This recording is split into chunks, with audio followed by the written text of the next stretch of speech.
Okay. Hello, everyone. Welcome to the Global Beer Brewery Tour webinars. Can I get someone to text me just to make sure we're live and everybody can hear us okay? Okay, perfect. Got it. Okay, thank you guys so much for joining us today, and welcome to the Global Beer Brewery webinar. In these trying times, wanted to find a way to connect with not only our accounts who we love visiting every day, but also all of our wholesalers, all the sales reps, all the customers who love and drink our beer so much. We really appreciate it, and wanted to find a way that we could share with everyone some education and some passion about why we do what we do every day and spend so much time with these breweries. So here joining me today is Albert De Brabandere of Brewery De Brabandere. Thank you, Albert, for being here. For the dry times. Okay, so today we want to talk about what makes Bavik just so super. And before we kind of dive into any of the gritty details, I wanted to just set the scene for everyone. For people who have been on Global Beer brewery tours with us in Belgium, for those of you that have not, please just indulge my nostalgia for a minute. Bavik, the De Brabandere Brewery, Bavik is brewed in the town of Bavik in West Flanders. And Albert, you can talk about this more, but really West Flanders, when you drive, especially, if you're coming from Brussels or from another city in Belgium or throughout Europe, you think of West Flanders and you think of rolling fields and healthy people drinking beer on bicycles. And the picture down below here is a picture of Kortrijk, correct, Albert? Okay. Indeed, it is. Bavik is a very small town, just in between Ghent and Lille in France, so very close to the French border. But for those who haven't been to Belgium yet, don't make yourself too much worries. Belgium is so tiny that actually you could drive by Bavik in a split second. So, but you're always welcome, of course. So when you go, this is a picture up top here. I don't know if anyone can see my cursor, but the top right is a picture actually in the brew house at De Brabandere. Below, you imagine yourself drinking, which is honestly one of my favorite parts of the brewery tour every year, is drinking an unfiltered Bavik right out of the lagering tank. And West Flanders is definitely all of these things. But just to really take you and introduce you to a true Albert De Brabandere brewery tour, he puts you on these beer bikes. I don't know what the correct term is, but you are driving through the West Flanders countryside, rolling fields, cows, people honking at you to get out of the road. See some of our customers and sales reps on these tours here. And Albert, the thing that always impresses me, which to be fair, you do normally drive one of the bikes, but you always seem to be the least tired on these pedal bikes. That's only normal because if you have to drive, you don't have to pedal. That's actually the only reason why I take that front seat to drive you. And the second reason is probably that I know the way, which helps to get to the next bar. And I always love it when other bikes take over and then you just send them off to the left-hand side where they actually have to turn right. So that's a little bit the whole idea, having fun, doing some sports. In between a couple of days of heavy drinking in Belgium, it's always good to keep that body sharp and make some space for more beer. That's for sure. True. So this picture up at the top right is actually the picture of, it's a really good shot, of the bar that we drive out to. It's, I don't know, Albert, 2 or 3 miles from the brewery. It's a fairly good hike. So you get out to this bar and it's in the middle of nowhere. Truly the middle of nowhere. You're like, oh, what a nice, quaint little pub in the middle of this field. And then you go inside and it is a karaoke bar. Steve Villani making the best out of it. No, that is Joel from Fermented Reality Tampa. And he does actually belong here. Okay, I'm going to share something right now just to give everyone a better introduction to Albert and some of his many talents. I'm not sure if this is going to work, but Albert doesn't know I put this in here. Hate you for Albert always starts the evening karaoke, kicking it off with Lose Yourself by Eminem. And for English not being your first language, you do a great job, to be very fair. Okay, I'll be done. Whenever you're in Belgium, I do it again. It's once a year. It's my one and only performance in singing. So I'm better at the bar than I'm at the mic. That's for sure. Okay, so that takes us. Who is Albert Brabandere? Despite being a great rapper and a performer, you are the 5th generation owner, correct? Exactly. So it was my grandfather, Adolf, who started actually the brewery. He was a farmer, but together with his son Joseph, he wanted to extend a little bit the business, and instead of just growing crops, why not making some local beer as well? So that's when he started in 1894 at this exact location. So we didn't move so far, and we're not planning on moving either. And they started a business, and always kept eye for detail, hard work, and we were able to survive 2 world wars. So why wouldn't we survive this war with the invisible enemy? So we'll keep working hard. It's been a legacy from father to son. Next generation is ready. Ready is maybe the wrong word. They're only 6 years and 3 years old, Eleanor and Theo, but they love to run around here at the brewery. And that's how we run our brewery, as a family business, with a lot of passion for people, because in our opinion, it's all about people. So we have to get great beers, that's for sure. But if anyone asks me to do an elevator pitch, I always say we've been bringing together people. We are creating a social network already a long time before Mark Zuckerberg started his Facebook. So for us, welcome to the best social network is crucial. So that's why I love everyone who's working in the on-trade, who is a distributor, because actually what we have to do, our real job, is bring people together. And even in these times, it's hard to do that, but we're all looking forward to get back to our real job, getting people at the corner of the bar, meet each other, make friends, and get some, how should we say, beer in our hands to enjoy those moments and make new friends. True. I'll cheers to that, buddy. Definitely. So everything you just said is truly, everything is embodied by those words, and everything from before the Bavik bikes, before drinking at the bar, before you see the Petra scooters, you really come into the town of Bavikova. And Albert, I want you to tell the story of this, the frog, because when you drive up to Bavikova for the first time, this brew kettle is full size, copper kettle, is in the middle of a roundabout. So you drive past it, and there is a metal frog sitting on top, which seems random, but I want you to tell the story. So actually, I like it how you say that you drive past it, because every year we have a moron who runs into it. So we have had quite some construction works to get it redone, refurbished. Luckily, all of that is on the insurances, so we don't have to take that into our cost pricing of our beer.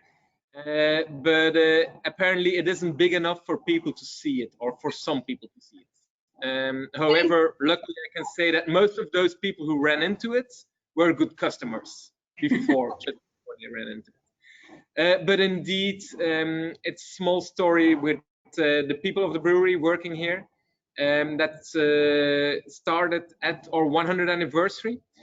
So we installed this brew kettle on the roundabout just to a little bit show where the brewery is. It was a new roundabout, and we love to a little bit explain them that beer is here, that we are in the country of beer. And so we had the opportunity to install one of our old brew kettles there. However, the small little frog sitting on top of it was the idea of our people working at the brewery. So we have a very good relationship with our team, and they do everything for the brewery. And we are, as I said, one family at the bar, but also one family in the brewery. And so they offered us a frog, and in the beginning was a little bit of mystery to me as well. So why frogs? Because by now we have 3 of 4 of those bronze frogs sitting around in the brewery. But actually, the whole idea about frogs is that they only live in crystal clear water, so very pure water. And that refers to the fact that in our brewery, as one of the only breweries in Belgium, actually, especially for Pilsner, we only use source water. So we have around 13 locations here under the brewery where we pump up the water. We have all the water coming down from the hills all the way to the river. And we can actually suck up the water from here beneath the brewery and use that water as source water to brew our beers instead of using purified city water, which makes it a lot fresher. So we're very happy to be able to do that. And that's what those frogs refer to, the use of source water. So it's not only mineral water that we have, that we bottle as well, but we also use mineral water for our beer. And actually, to be very honest, I shower in the same water as I live next door to the brewery. So I can test the quality of the water every single morning. So that is the perfect introduction to Bavik, right? Everyone knows water is definitely one of the most important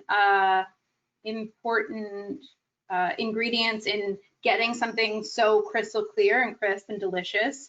And you know, the Bavik that we have today is definitely the logo is the liquid still is perfect. The logo is definitely been updated, and for you, you know, coming in, I think that was one of, well, obviously the name change of the brewery, but some of the updated logos were one of the first few things that you did to really make your mark on the brewery after taking over from your dad. So I have, which Alfred already scolded me earlier, I have an old logo glass versus what I'm going to pour into, but why, do you want to explain why you changed the name to De Brabandere, to your family name? Actually, when I started at the brewery, just before that, everyone makes some mistakes when they are young, and I made one as well. We have to be very honest about that. I have been working for a small brewery in Amsterdam, a green bottle, a red star on the logo. Maybe some of you have mentioned it or seen it before. Drinking, that's another question. But one thing I learned at Heineken while I had the opportunity to work there, I'm very grateful to them, because we interchanged a lot of knowledge as well. But one of the things that I was encountered with when I came back to the brewery after a couple of years there, working for a multinational, you learn a lot. But it was very clear to me that at our brewery, our family brewery, we had very good beers. The full focus was on the quality of the beers. However, marketing was neglected to its fullest. There was no one working on marketing. Everything was outsourced. All the labels were old-fashioned, and we had to do a lot of work there. And that's why I said, okay, this is the moment. So when I started at the brewery, it was 2013. That's already almost 10 years ago. Time is flying by. But for 2014, for 120th anniversary, we said, okay, let's get back to the original values of the brewery. Those values were around, but we had to redefine them. And as said, we don't only make Pilsner, we also make great specialty beers, and wanted to get back to those values, explain those values to the consumers, to the customers. And that's why I said, okay, let's try to bring the family name back into the brewery name. So I know it's not an easy name to pronounce, De Brabandere. I didn't choose it myself. I was born with it, and I tried to get the pronunciation right for everyone in every single part of this globe. But De Brabandere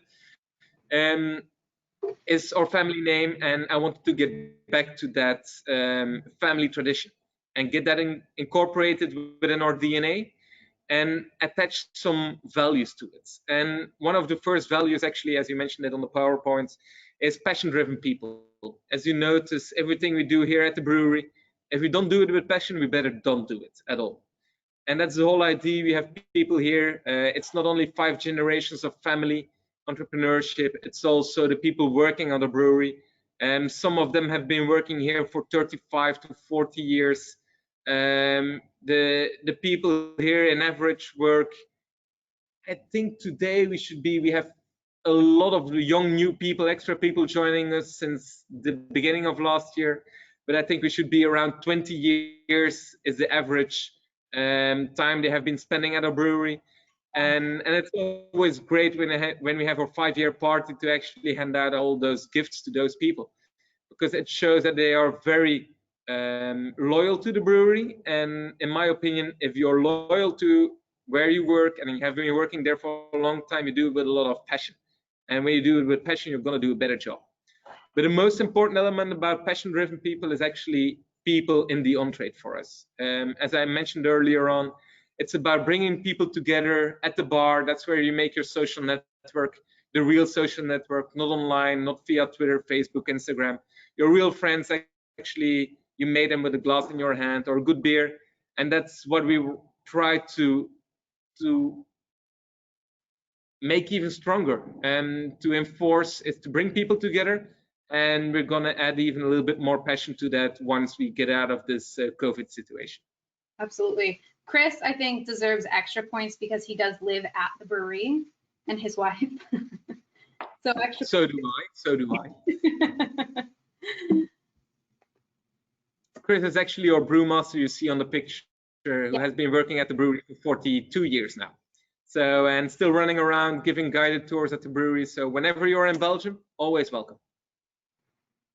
And then our second value is authenticity. And I referred to it earlier on when I said when I started at the brewery, we really had great beers. And I love great beers. And that's still the first mark, is the quality of what you bring to the markets.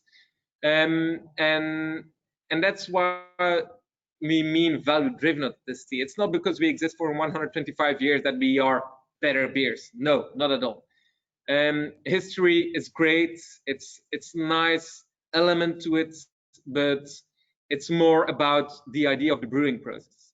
With our brewery, actually, you can be sure that almost all our beers, and actually all our beers, are handcrafted. We put all our intention into it. We do it like we are taught by our grandfather. And I have done my brewmaster school, and that's very important to me. I don't want to cut any corners in the brewing process.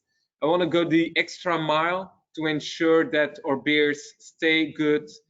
They can come to the US, they can travel across the globe with a very long best before dates, and that we get our beers like they should be. There's a lot of money to be gained easily by cutting corners in the brewing process. But let us be very honest, we're never going to be better than ABMF at that game. So instead of trying to follow them, go the opposite way and focus completely on the quality of the beer and keep those old-fashioned brewing recipes, and don't make any compromises on those. However, that doesn't mean that you have to be old-fashioned, which brings us indeed to quality-driven innovation, because we keep investing here at the brewery at a very hard scales. We started at the brewery. Actually, we installed a new brew house. We have a new kegging line. There's a new bottling line running as we are speaking behind me. I can hear it. I hope you can't hear it too much, that it doesn't interfere. But there's going to be a new canning line coming in soon. So there's a lot going on, really a lot going on in investments. And all of those investments actually are made to get that same recipe, that family recipe, to a higher level. Because of investing in technology can actually guarantee your beer isn't going to get any better. Let us be very honest. It's always at its best level just after the brew house, after fermentation. That's from the tank. That's going to be the freshest beer ever. But then the question is, how can you keep it as fresh as possible for as long as possible? And that's why we invest a lot of money in our filling equipment, in our watering equipment, in our kegging line, in our canning line, in our bottling plants, to ensure that all the beer we fill out here will taste the same, not only for 1 month or 2 months, but for a full year when it gets into the market. And that every time you taste that beer over and over and over again, it's going to have the same taste. So standardization maybe sounds a little bit weird, but it's crucial, never to disappoint consumers. And that's what we want to do. We really want to ensure that consumers, every time they get a Bavik Super Pils or a Petrus or a Bavik Super Wit soon to come, they have the same great liquids, and that it stays good on the shelves for a long period. So brewed for beer lovers is a little bit the idea. that we're not making our beer for the biggest consumption and for all consumers, but we want the people who are in this webinar, who know their beers, that they appreciate our beers. And if they do so, I'm pretty sure that all other consumers will love our beers as well. But quality of the beer comes first, then it's all about the packaging, keeping the beer fresh, and then it's about the story and telling the story, but not cutting any corners. And indeed, we are reinvesting every money we get, but we're never going to compromise on taste. And we could win a lot more money, but that's not the whole idea. The whole idea is to stay in here for the long run, not to have any debts, pay our customers, pay our suppliers, and get our business going on for the next decades, millennials, if possible. And I think this saying never compromise on taste is a perfect way to lead us into Bavik, because everything you just said is truly embodied in the beer itself. And I think a lot of people think of a Pilsner and they think, what an easy beer. That must be so simple to brew. But in reality, it is one of the most difficult, if not the most difficult style to brew, because there is no room for error. If you make a mistake brewing an IPA, it is likely going to be covered up by the taste of hops or dry hopping or whatever it may be. In Pilsner, there is truly no cutting corners, or that is apparent in the taste. So I think talking about what, the whole title of this webinar is what makes Bavik a super pils. It is these 4 things going down in the brewing process that are not cutting corners. There's, Albert, everything you just talked about of never compromising on taste. So just to walk us through, how do you brew a Bavik? Why is it so difficult to brew something so super? Indeed, maybe start off with why is it so difficult to brew Pilsner in general, not only Bavik Super Pils, but a Pilsner in general. I love great microbrewers. I love the craft scene. I love good IPA. I love great American beers, but all from around the globe. I love what is going on with the craft beer scene. However, whatever I do when I meet another brewer is actually, hey, if I really want to understand what the quality of the brewer is, or the brew house or the brewery in question, I always ask them to taste their Pilsner. And then often indeed you get the remark, yeah, we don't brew any lagers, that's not our cup of tea. But the real reason to it is that indeed, like you mentioned, a Pilsner is probably the most difficult beer to brew, because whenever you make a mistake, it's going to pop up immediately. There's nothing to hide. It's very naked as a beer style. And whenever you screw up, you will definitely taste it in the flavor of the beer very easily. It's also going to degrade very quickly. So it's very important that you get all the right philosophy, that you do the right things, and that you don't cut any corners, much more in a Pilsner than in whatever other beer style. And that's why I love to ask other brewmasters if I can taste their Pilsner, because it's unforgivable. If you screw up in a Pilsner, or if you are not at the top of your game, you will notice straight away. And that's why for us, Bavik Super Pils is probably the reason why we grow so good in the US market, even if we're still very, very small, and we still have a lot of growth potential on the US as well. We are the second biggest Belgian Pilsner in Belgium. Okay, after Stella Artois, there's a very big gap, and there's still a lot of Stella draft handles to be taken over by Bavik Super Pils. So plenty of room for us to play, and that's because we do everything right what actually they neglect. And we actually limit it to 4 elements. The first one being, we don't do high gravity brewing. It's just like when I want to drink good coffee, I'm not going to make myself an espresso and then add some more water to it. That's not the whole idea. Actually, we should ensure that all the base ingredients of a beer, of a good Pilsner, are blended together in the brew house. So that starts with source water, of course, which is crucial. It's getting up to 80%, 85% of a good Pilsner. And we don't want anything being added later on in the process. So it's all about no high gravity. What is high gravity? It's about making a stronger beer, a triple, and then diluting it at the very end by adding water. That's what we want to avoid. No, we sure that all base ingredients, malts, hops, and source water are being blended in the brew house, and we don't have to dilute it later on in the process. That's where you get your good full body process and the character of the beer. And then from there on, we're gonna move on. Second element indeed is we're not gonna use bitter hops. There's two ways of getting bitterness into a beer, or you can use bitter hops, which are a lot cheaper, but most breweries use them for their Pilsner. They are about 50% of the price of aroma hops, but as you know, for a good IPA, you have to use aroma hops. They are a lot more fruity, they have a lot more flavor, and they're gonna be way more subtle. And that's what we want to use in our Pilsner.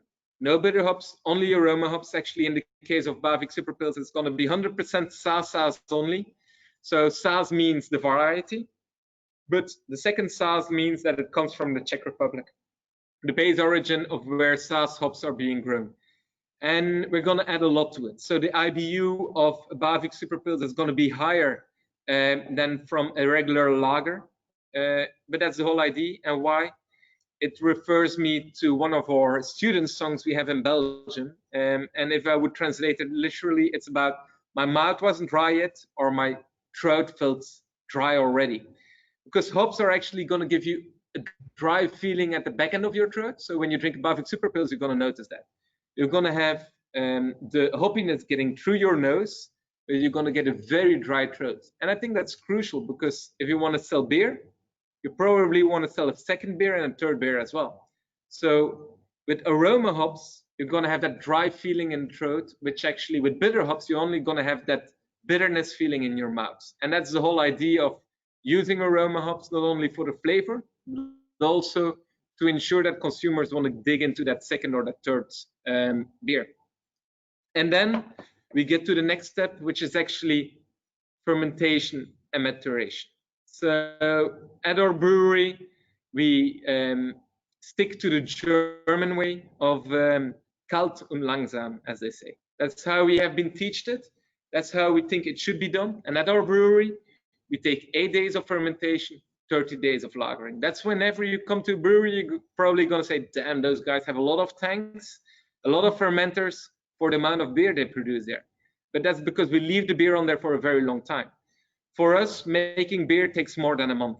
And I can tell you that takes a lot of investment, takes a lot of patience, takes a lot of money, but it's going to be the only way to ensure that the beer is going to settle down easily.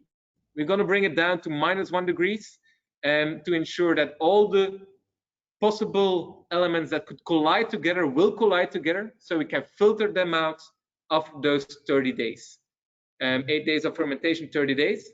And that is going to ensure us in a natural way to get a very crystal clear beer. And that's what makes a big difference with a lot of other beers. When you pour them out, probably when you chill them lower than what they did at a brewery, they're going to get cloudy. That's never going to happen with the Bavik. And I think the eye also needs something. But that's not only the element, it's also going to ensure stability on the longer term. So we know that our beer leaves for the US markets, and I have been tasting some of our kegs. Mostly it's 3 months old. You taste it, it's great, it's fresh, it's perfect. But even when it sits a little bit longer, 6 months, 8 months, it doesn't change at all the way up to 1 year or even longer.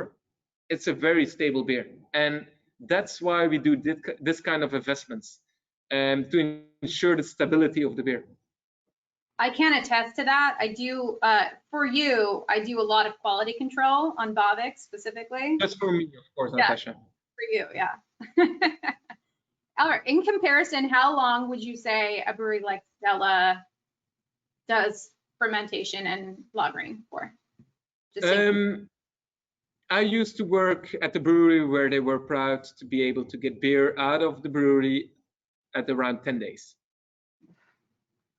And I think when I would go here in Belgium to the biggest brewery, they're going to be under that, because they focus on P&Ls, they focus on making money for their shareholders, where we focus on the beer quality.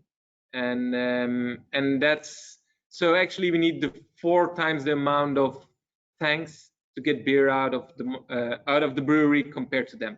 So investment-wise, it's a big gap. But however, it's the choice we made, and we're going to stick to that. We're not going to follow the big brewers, but we're going to stick to our craft idea of making beer and sticking to that recipe. That's crucial to us.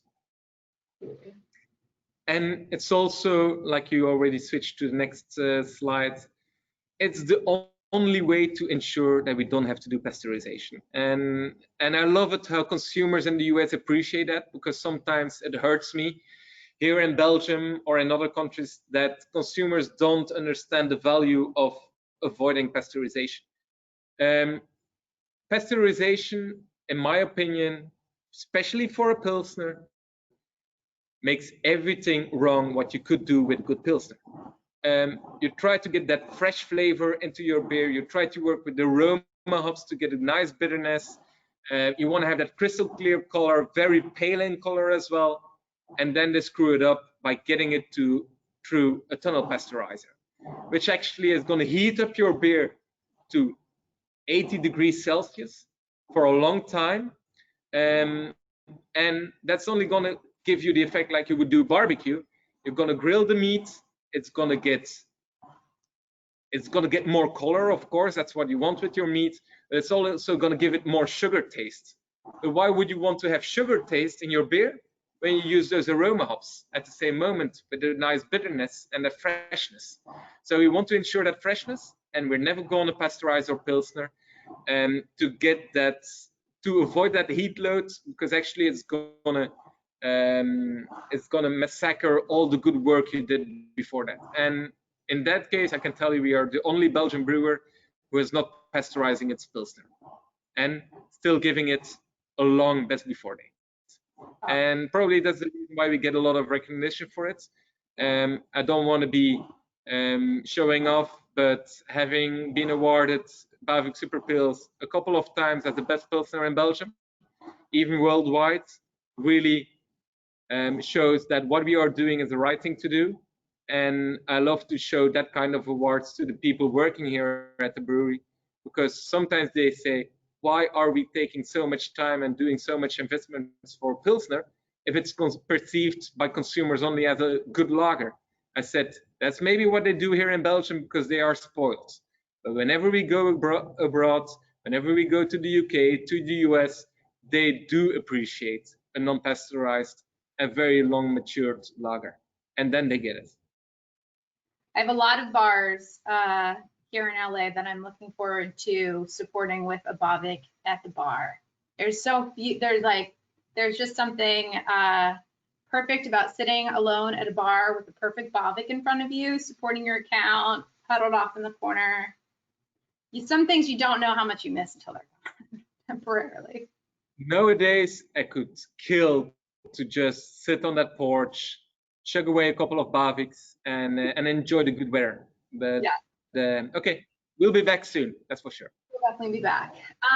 So one thing that is, Bavik is so impressive on its own, but something that makes it even more impressive, and you really realize and you feel when you're actually there. You know, when you go in you're on the brewery tour, you start in the brew house, you go to the lagering, and then eventually end up at the bottle and packaging, and then you come down from the bottling line, and you turn and come through a room that you didn't quite realize was there, which, Albert, you're sitting right there, right at the bar, right? Actually, it's funny. You know what? I'll do the tour. So that's the good thing about having webinars nowadays. I can actually just walk around. Here you can see your bar, so we're really welcome you guys soon. The sooner the better. But what you are talking about is probably a fooder room. So these are the little fooders behind me that you were talking about. Sorry for the noise. I hope you can still understand me. Those are the fooders we have at our brewery to ensure that we can create great sour beers as well. So we don't only do non-pasteurized pilsners, but my grandfather started actually with those. Yeah, we call them fooders and not barrels. There's a big difference between those. I'll get back to that later on.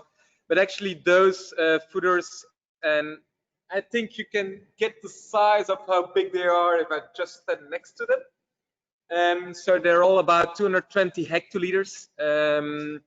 And I hope Natasha would be able to do the calculation how much that is in barrels, but that's a whole lot of barrels.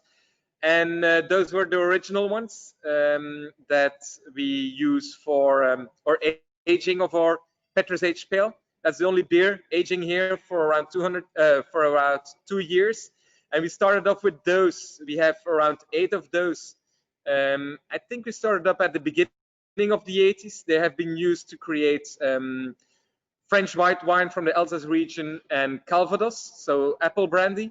And then they moved over to the brewery at the beginning of the 80s. But since you guys love that beer so much, and because of a certain guy that we all love or used to love, we had to install a couple more of those. So as you can see behind me, we have been adding quite some of those vertical footers as well at the brewery, and that's the whole idea.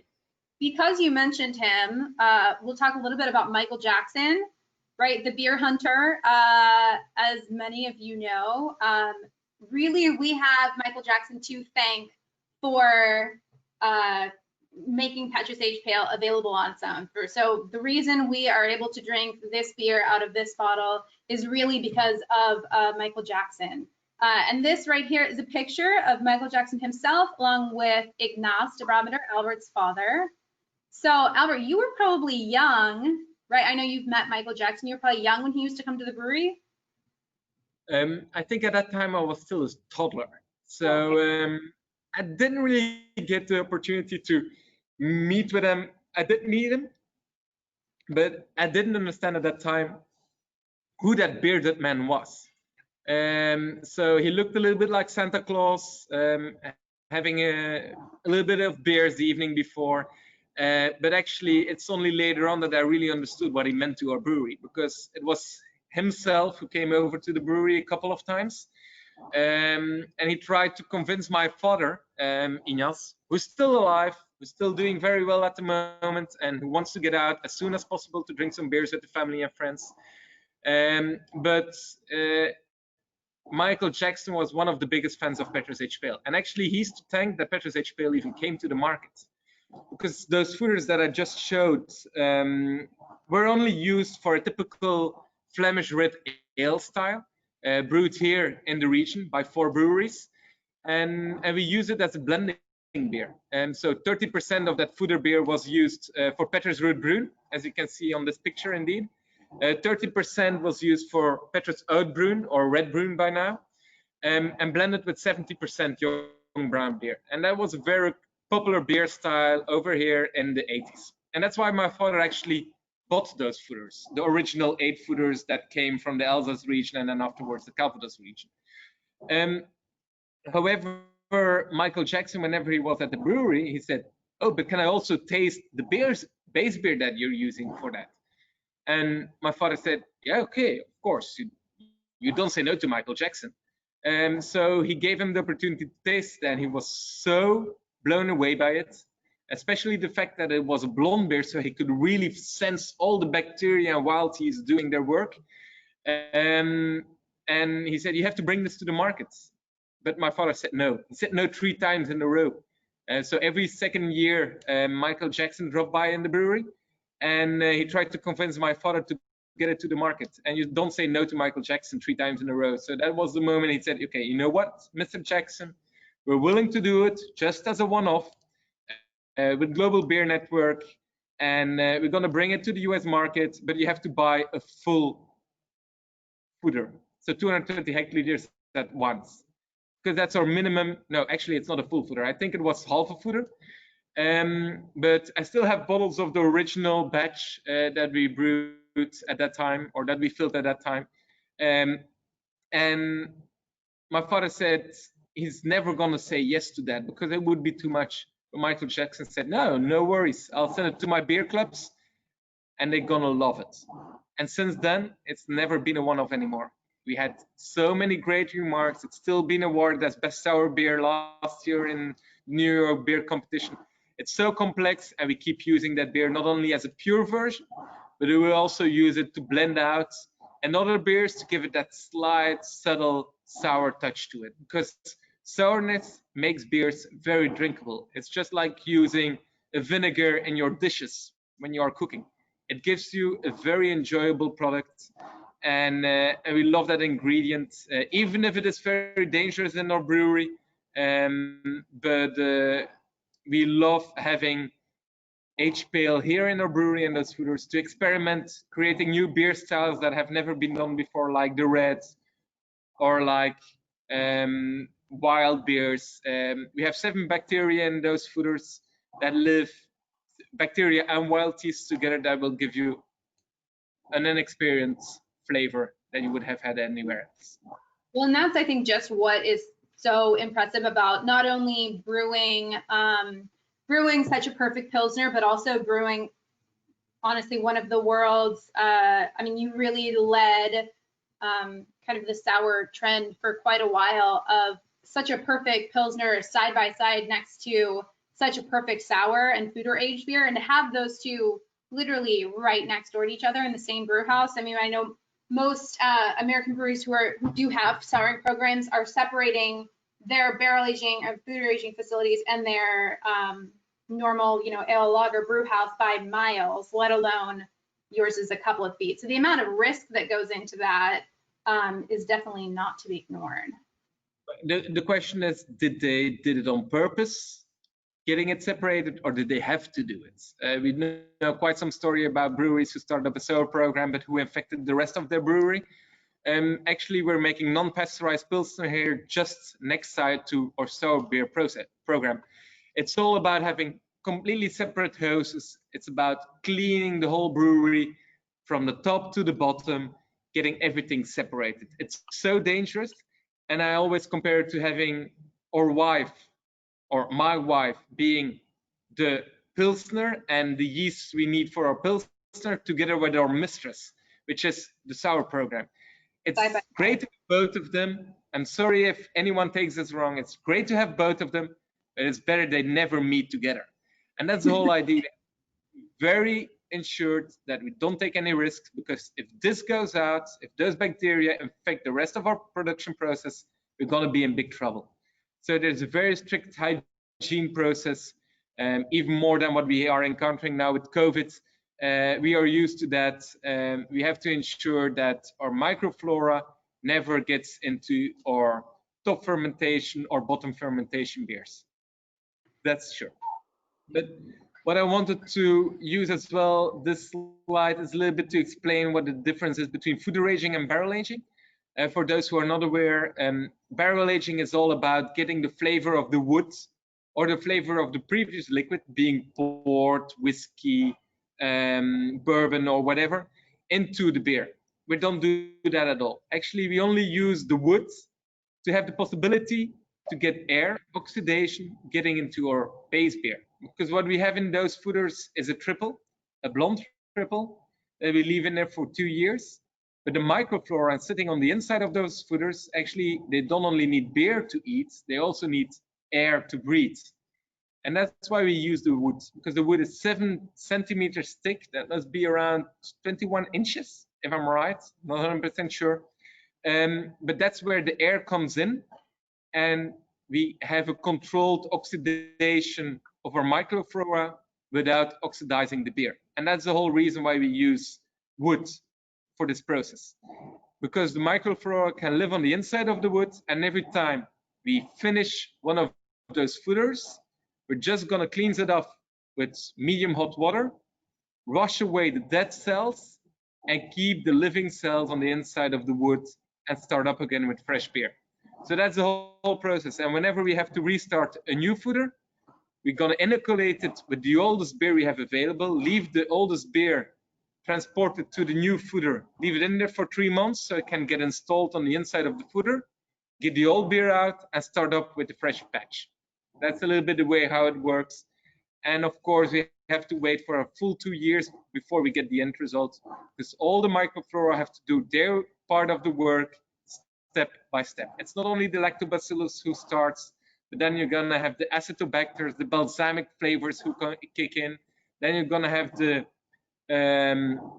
the pediococcus doing its job, then it's going to get all gluey, then it's going to be the esters cutting it back to give it the fruity flavor, and we need the full process of 2 years to get to the end result we want. So patience is a virtue in this matter, and you cannot make a sour beer in 2 months or in 3 months. That's simply not possible, at least not in this process. You can always add some lactic acid or do some shortcuts, but especially in this kind of beer, that would be hell. Albert, we have a question. Have you opened a bottle from the original fooder recently? From the original batch, yes, I have. Actually, I tried to do, it's a funny story, and probably I'm gonna have to disappoint the person in question. And I always do it whenever we have a group of American visitors coming over. In the cellar, we still have quite some bottles of the batch, the first batch we filled of 750s. Whenever I get the bottle out, people love it. That's still those bottles of Michael Jackson and what he wanted to get to the market. To be very honest, the beer that has been aging here for 2 years is best to be consumed. Better. It's not the idea to have it being aged more at your cellar. It's best when it leaves the brewery, and it's not going to get any better. So actually, it's fading out. The flavor is fading out. And that's why I keep those bottles to ensure people or to show people that beer, or at least the beers we produce, are made to be consumed, are not made to age longer. We do all the aging that it requires. And people love it when they see it, and because they feel part of the legacy from Michael Jackson. But actually, the beer itself doesn't get any better than it is when it leaves the brewery. Is it the flavor that fades or the aroma? Because I know for me, and I'm far from an expert, but Petrus Sage, the aroma of Petrus Sage Pale is so distinct. You could smell it from a table of 1,000 beers. So is it the flavor itself that kind of fades when you age it more, or is it more the aroma? It's both of it. It's both of it. So it's gonna fade out a little bit over a while. It's not gonna. There's nothing to eat anymore, because the difference with, for example, a goose is that we try to keep, and sometimes we had discussions with microbrewers in the US as well, that they told us, yeah, okay, whenever we pour some aged pale into our own brew, it doesn't start fermenting. Yeah. That's the whole idea. We do prefer to keep our secrets here. It's only since 2 years that we perfectly understand what's going on there. It's always a little bit magic. It's all about understanding what's going on. It's nature doing its job. We always have to live with how they cope with the room temperature, how they do. Every fooder is different. The balance can be different. But those beers, however, are being pasteurized, sorry to say so, flash pasteurized, before they get to the rest of the brewery. And why? First of all, we don't want to infect our non-pasteurized beers. Secondly, we want to ensure that we keep our secrets here. And so it's not going to keep eating more sugars of the beer when it leaves the brewery. Because a beer that ages well on the bottle at your cellar means that it's full-bodied, has a lot of malts, still has a lot of sugars that can be transformed by the bottle fermentation later on. We don't have bottle fermentation on our sour beers. We have the fermentation and the spontaneous fermentation happening here at the fooders. But once that's done, we just pasteurize it and ship it to you just like it is. So we don't add any more sugar. There's no extra malts to be eaten, and there's no lively yeast anymore. So probably that's a little bit disappointing, but we perfectly know why, because otherwise we wouldn't be able to ship you non-pasteurized Pilsner at the same time. Right. Well, we're thankful for it. One really cool thing, so you can see obviously this front picture here are the original fooders laying down, and then you have the vertical one. So Albert shared this really cool video of actually, Albert, when was this? Is this probably 4 years ago now? 3 years ago? That must have been the year 2014, indeed. Oh my gosh. Okay, so even longer. And that was on the request of Global Beer Network. Eh? Exactly. Actually building the fooders at the brewery. And how long did it take? At least just 1 day, 2 days? No, actually it took them half a day per fooder. So to get an understanding, there's not a single nail in a fooder. So it's all about the wood being piled together, and then the rings go on top of it, and we try to get the fooder together, but there's not a single nail into it. So it always has to stay humid. So the first times we filled it up with water, hot water, and then water was pouring out of it. But then once the wood takes up that water and gets thicker, then it's completely closed. And from then on, we can add beer into it. So it's craftsmanship that we use from our French supplier, from Brewery de la Gaillarde. They make it for wine business, they do it for cognac business, and they have been installing, I think, around 18 of those new vertical fooders at our brewery. Why vertical ones and not horizontal ones? And in the meanwhile, I serve myself a fresh beer, of course. But why, cheers. Why vertical fooders? Because the whole cost of making a fooder is into the bending of the wood, the plying of the wood. And that takes ages. Whereas a vertical fooder has exactly the same effect, but there's not as much plying to be done. The only risk is that there could be more oxidation on the upper parts. That's why we still say that you have to do very good canning, because there's more surface on the top that could get oxidation. So you have to ensure that with a can, there's always enough carbon dioxide to avoid any air is in there. Of course, with those fooders, the vertical ones are going to have more surface area where there could be oxidation, but we find a trick to that. But I try and keep this as our secret in our brewery on how we ensure that there's no oxidation from the upper parts. I did the calculation. It's 187 American barrels. 287. Never too late. Okay, very exciting. Moving on from Petrus for a second, just to talk about what we have coming down the line, and then we'll kind of open it up for questions. But Bavik Super Wit. So in addition to a Super Pilsner, we're going to have a Super Wit very soon. Actually, it already landed in the US. It should be available for all of you in the on-trade as we are speaking. However, certain circumstances changed that a little bit. But we wanted to apply our philosophy of Bavik Super Pils onto wheat beer as well. We had other wheat beers in the past, but I said we really have to get this right. And we wanted a nice, very fresh wheat beer with character as well, non-pasteurized, and bring that to the US market, which would perfectly blend with the Bavik lineup. So the same philosophy, but using other ingredients, of course, but keeping the same philosophy, non-pasteurized, no high gravity, and giving it a lot of attention and lagering. So it will stay on for a very long time. It's so refreshing. I tasted it with you. No, did I with you, Natasha? I can't remember. We had the first couple of beers just before. With Jess and Kevin Day, who's on here from my warehouse. Hi, Kevin. And so we had the first couple of Bavik Super Wits just before I had to get out of the country as soon as possible because flights were being interrupted. But that must have been end of January, the first kegs landed. And I can only say this is a great thing for us. We still believe that wheat beer has a lot of room now, especially on the craft beer scene. It's been a little bit mass beer. It has become a little bit mass beer, but this is the moment, like we did with Bavik Super Pils, chasing a little bit Stella Artois.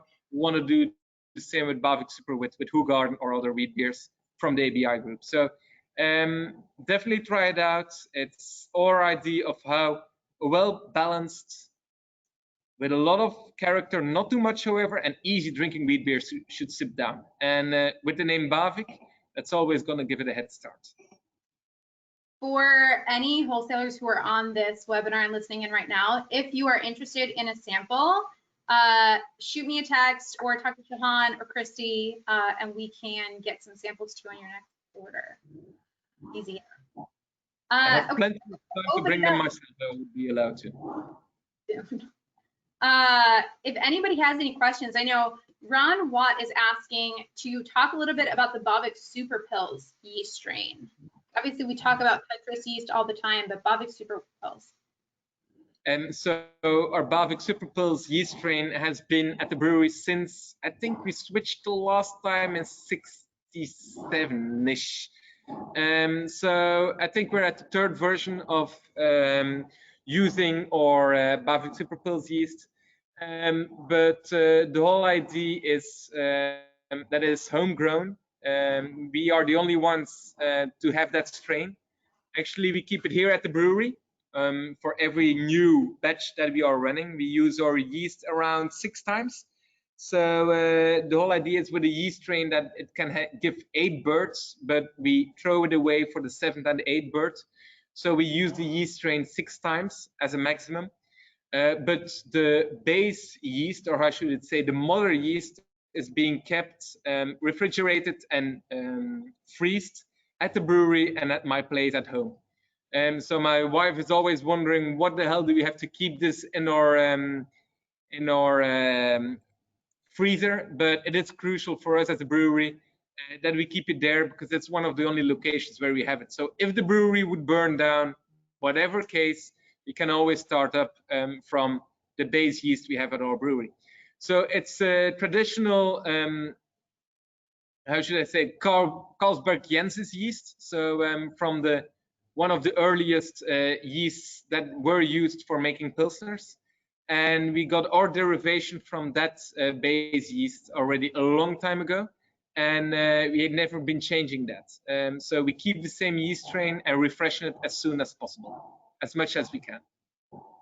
And we propagate it at the brewery itself. So no dry yeast here. We always propagate back from the base.